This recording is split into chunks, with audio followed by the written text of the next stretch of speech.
Hi folks, and welcome along to One Does Abyssals. This is a series showing how to tackle the abyss when you have more ISK than sense and you have recently retired from Omega down to Alpha. I don't have time to put in the work anymore, so I just want to dip in and out. So rather than spending 3 billion ISK on Plex, I decided to spend 3 billion ISK on a bunch of ships that can run all weathers at tier 3 and 4 and some abyss and some implants. We're going to go through them one at a time and take a look at the fits, take a look at the tactics, and hopefully this will give you guys an idea of what you can do when you don't have time or the ability to commit to the Omega. So, doing a tier 3 electrical, this is the easiest of the bunch, reduces EM resistance, enhances ship capacitor recharging, makes life a lot easier. The fit over here on the left, small Ghoul compact energy Nosferatu, it's in there, you won't need it. I'd fit a drone link augmenter, but not enough CPU. I had to play around, couldn't get it to fit.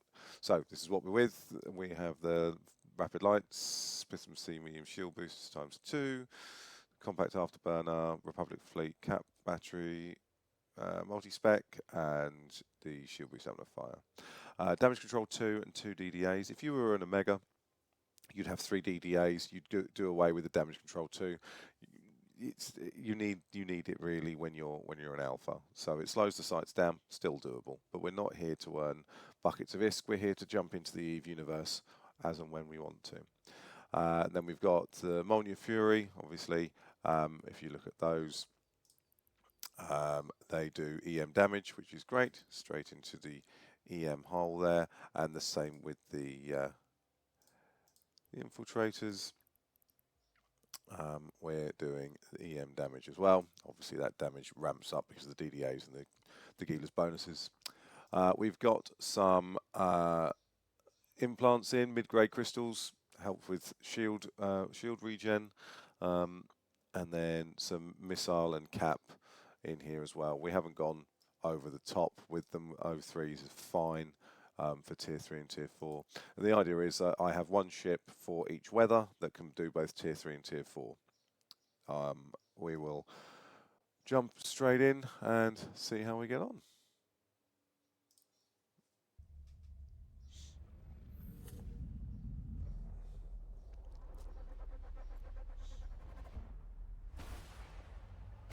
Alright, first thing we do, let's get one of those on, one of those on, one of those on.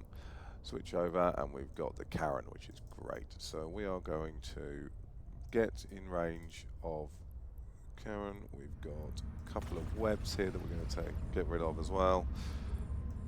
Throw out the drone straight onto the entanglers, and as soon as we are in range of the Karen, we are going to start orbiting. We just want to get our drones engaging. Unfortunately, that won't happen until we are 40 kilometers away, but that's fine. Yeah, nice big hit there, so we'll pulse the second one. We're webbed as well, which doesn't help us, but we can keep going. Obviously this is a tier 3, so we've got a little bit of leeway. There we go, so almost there. Pull in a little bit closer.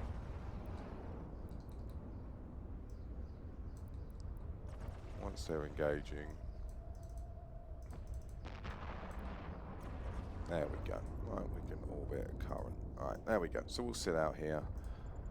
We'll shoot this one as well, and then we'll work on these two whilst the drones take care of the Karen. In fact, this is close enough that we'll sneak in there, I think, and we'll just get that and stop the second shield booster, so we stay cap stable. Start shooting that one, and away we go. So even with a tier 3, Karen still does a hefty chunk of damage. We're not really in a position to do anything about it. We just have to get close enough to launch our drones, and then we can get out of here. As you can see, starting to miss us now. We've got our speed up. We're taking care of the obfuscators, to the least damage, really, so they can wait till the end. And then watch our drones chew through it. With different fits and different ships, sometimes it's better to get up close with the Karen. With this ship, it's much easier just to orbit at 42. That's fine. Let the drones do the work. There we go. Nice big shot there, wrecking shot. So we'll just top ourselves up. Has run out of charges.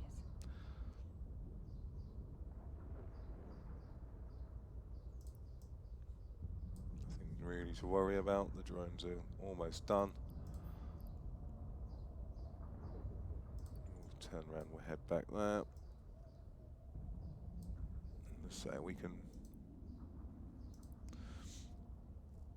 take a couple of wrecking shots without worrying too much. The Gila's massive buffer. Let the drones finish off the last one, so our missiles are full for the next room.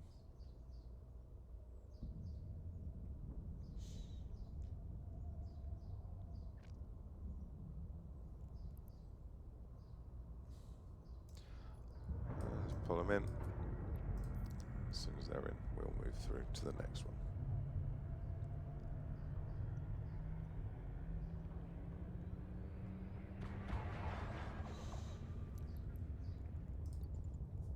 And plenty of time. 4 minutes to clear the room.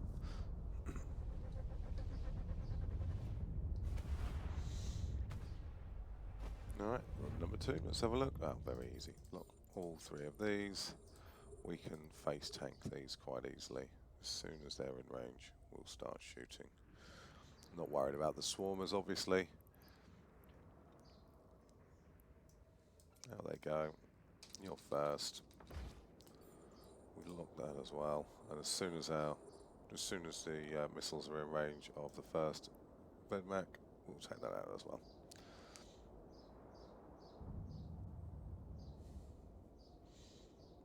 You have to watch this sometimes. If there's a lot of Damaviks as well, they might start repping through your damage.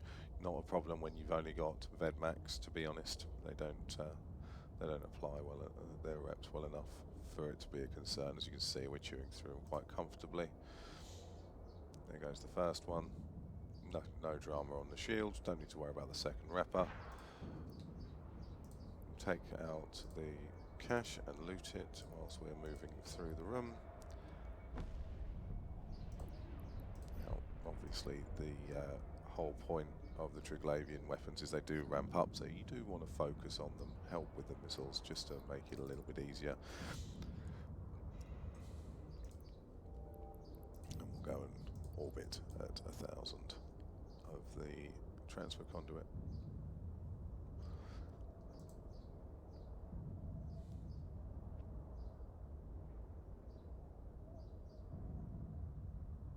What I don't want to do is get into bad habits because it's a tier 3 and just face tank things, but when it's only 3 Vedmaks, even if that was a tier 4, I would still do the same thing.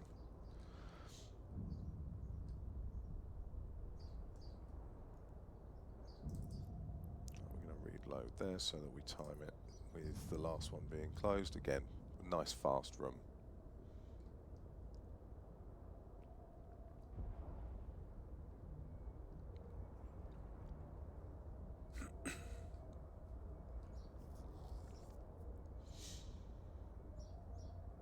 It's the only trouble with the rapid lights.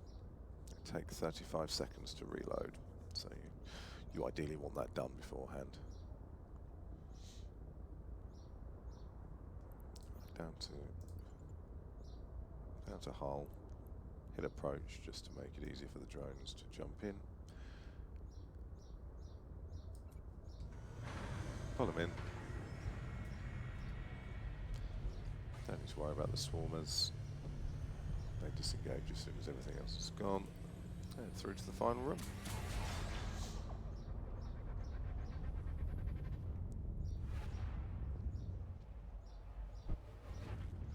Alright, another Karen. Right, let's get going. We're going to move in quick. What do we have? We have a null charge. These null warps do stop your micro warp drive. We don't have one, it's fine.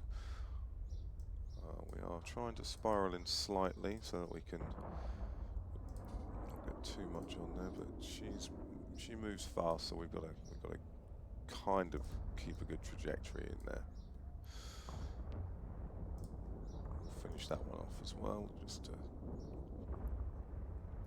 It's always I always do cap, then web, then highest DPS. Nearly there. Lock up the cache as well.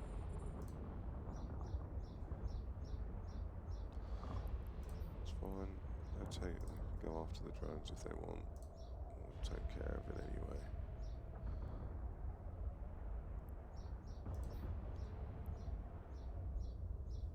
Right, there we go.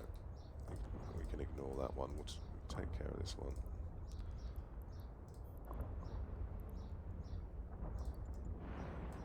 Let's orbit you at current. Pop that one off.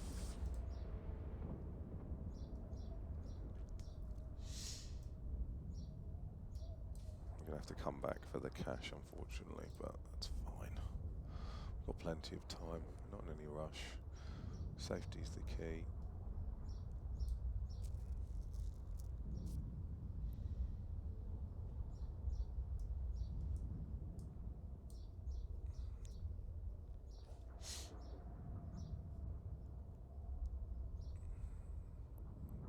One of the Lancers trying to be brave and take out the drones, but I think we'll be fine.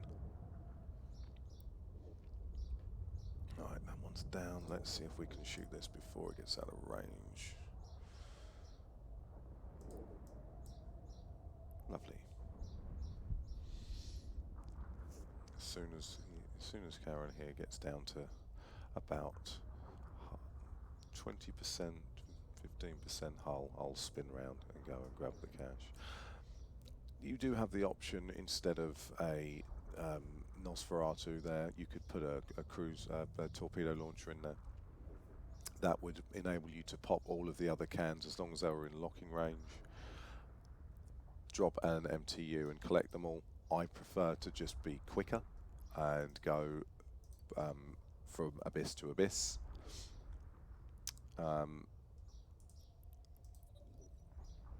I haven't seen any decent loot come out of the extraction nodes and sub nodes personally.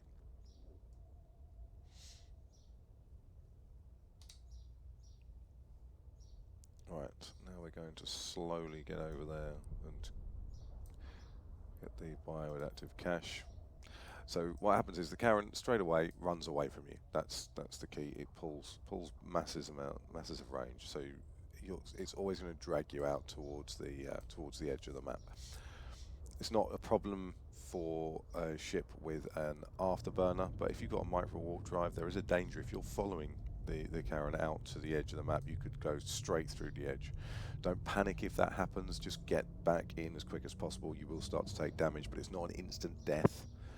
You do have time, as with most things in EVE. You do have time to react as long as you're calm. Right, that's the final one in. So we're going to pull the drones, get the cache, and head back into safe space.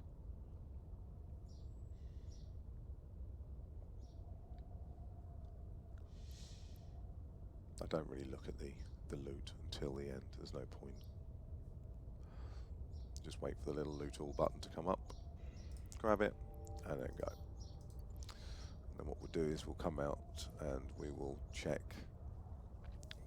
what the results were. I'm using abysstracker.com. Take a look at it. It's a really good way of finding fits. It's got a great community behind it, and you can track your own runs. So all of my ships, I'm going to have runs being tracked every time I run them, and we'll hopefully see what sort of loot and whether or not I die. Alright, and back we go into safe space. So, nice and easy. And let's see now. We'll just stack all this up and see what we got. Let's post the run onto the Abyss tracker, view details. That gives us a profit of 6 million, so we're not making a lot of ISK per run on the tier 3s. Tier 4s are a bit better. It is a bit of a roulette, it's a luck of the draw kind of thing, but for an easy way to relax, still be involved in the EVE universe, chat to your court mates whilst you're doing something that you don't need to be in a mega for. You can do it in safer space because it's tier 3s and tier 4s. I think it's a great way to keep your hand in whilst you're dealing with real life stuff until you get more time to put into it. So for this run, that's it. Plenty more to follow. Thanks for watching and see you next time.